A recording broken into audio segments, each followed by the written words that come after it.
Ви благодарам на сите за присуството. Денеска сме во посета на овој регион во општината Чешиново, Блешево. Ке посетиме уште неколку места во општините Кочани, Лозово, Карбенци, практично да поразговараме со луѓето кои што во овие региони одгледуваат оризопроизводители кои што се соочуваат со огромни проблеми кои произлегуваат од тоталната незаинтересираност на власта да им помогне на луѓето. Прво, за останатите количини од минатата година, само половина од произведениот ориз е откупен од минатата година, 50% седи по амбарите, никој не е заинтересиран да го откупи, глувци има по амбарите, ризик да се прошират болести во овој регион. Дополнително на сите овие проблеми, никаква насока, ниту најава за откупни цени или субвенции за оризот кој што се произведува оваа сезона. Најавите се дека откупната цена ќе биде многу ниска, додека во времето на нашите влади откупната цена беше над 40 денари, сега е по 20.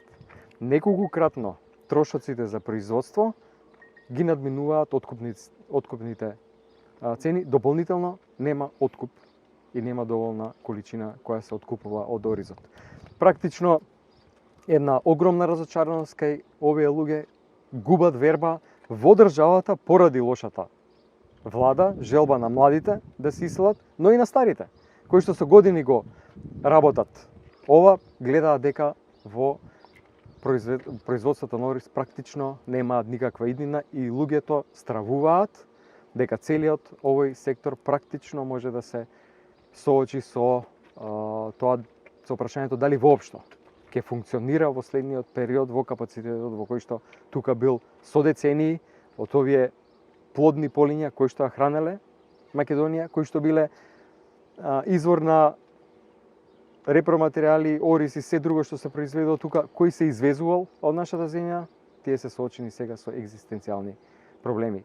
Трагични случаи, трагична незаинтересираност на власта. До пред неколку месеци жестоко го бранеа министерот за земјоделие, на кој што ние му поднесовме интерпелација, која не помина во собранието, за да после само неколку недели предложат друг министер за земјоделство. Со спорно CV, со едно многу интересно прашање, а тоа е дали поради овој министер, кој што е сега предложен за земјоделие, не помина предлогот да највисоките функционери во владата немаат двојни државјанства. Овој предлог човек за министер треба да каже дали има резервна татковина, односно дали има бугарски пасош.